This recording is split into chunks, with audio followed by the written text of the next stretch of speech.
Hello दोस्तों, मैं अनु पटेल अपने यूट्यूब चैनल में आप सभी का स्वागत करती हूँ। सभी को सादर प्रणाम। और एक नाच गीत सुनाने जा रही हूँ, कैसा लगा कमेंट में बताना। बहुत मज़ेदार नाच गीत है। झिंगुर बोले झंकार जरा लागे ना हमार, कहिया अइबा दिलदार नहीं हरावामा, कहिया अइहा दिलदार नहीं हरावामा।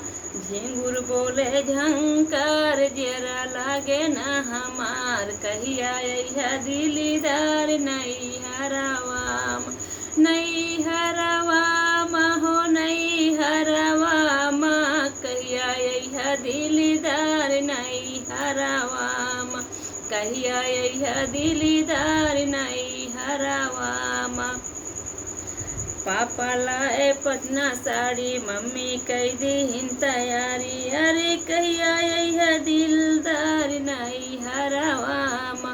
पापा लाए पटना साड़ी, मम्मी कई दीन तैयारी, पापा लाए पटना साड़ी, मम्मी कई दीन तैयारी, कहिया अइहा दिलदार नहीं हरावामा, कहिया अइहा दिलदार नहीं हरावामा, नहीं हरावामा हो नहीं हरावामा, कहिया अइहा दिलदार नहीं हरावामा, कहिया अइहा दिलदार नहीं हरावामा।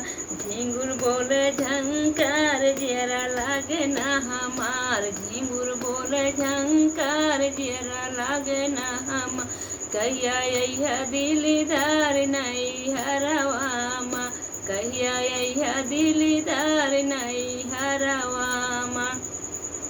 चाचा लाए पटना साड़ी, चाची कई दीन तैयारी, चाचा लाए पटना साड़ी, चाची कई दीन तैयारी, कहिया अइहा दार नहीं हरावामा, कहिया अइहा दिलदार नहीं हरावामा, नहीं हरावामा हो नहीं हरावामा, कहिया अइहा दिलदार नहीं हरावामा, कहिया अइहा दिलदार नहीं हरावामा। जीजा लाए पटना साड़ी, दीदी कई दीन तैयारी, जीजा लाए पटना साड़ी, दीदी कई दीन तैयारी, कहिया अइहा दिलदार नहीं हरावामा, कहिया अइहा दिलदार नहीं हरावामा।